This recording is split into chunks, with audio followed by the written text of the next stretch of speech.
Olá pessoal, e a receitinha de hoje é 2 bolos em apenas um. Vamos jogar as duas massas na forma e vocês vão ver que incrível que vai ficar. E para começar, eu já adicionei aqui em uma tigela 1 xícara de açúcar. Vou deixar as medidas para vocês todinhas aqui na descrição. Também vou estar acrescentando 4 ovos inteiros.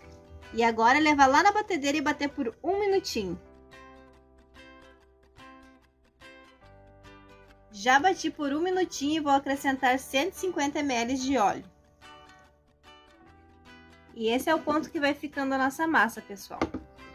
Aqui eu vou botar uma peneira e vou estar peneirando 300 gramas de farinha de trigo. E também vou acrescentar 300 ml de leite. Agora eu levo novamente na batedeira e bato por mais 1 minutinho.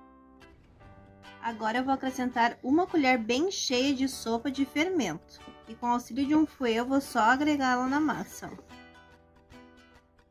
Pronto, pessoal, chegou nesse ponto, nós vamos estar dividindo a nossa massa. Em uma delas eu vou estar acrescentando meia colher de essência de baunilha. Aqui na outra metade da massa eu já acrescentei meia xícara de cacau ou de chocolate em pó, você pode acrescentar também. Já terminamos esse processo, pessoal, agora é só levar para uma forma untada.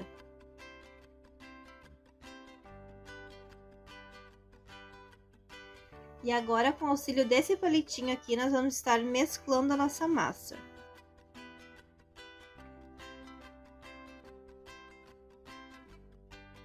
Prontinho, pessoal. Agora é só levar ao forno, que eu já deixei pré-aquecendo a 180 graus, por 45 minutinhos. Prontinho, pessoal. E nosso bolo já saiu do forno, agora bora desenformar.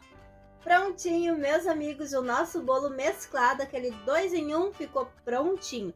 Agora é só dar uma polvilhada de coco aqui em cima para finalizar.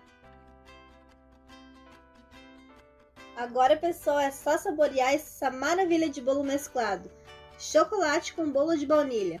Espero que tenham gostado dessa receitinha e eu espero vocês lá no meu próximo vídeo.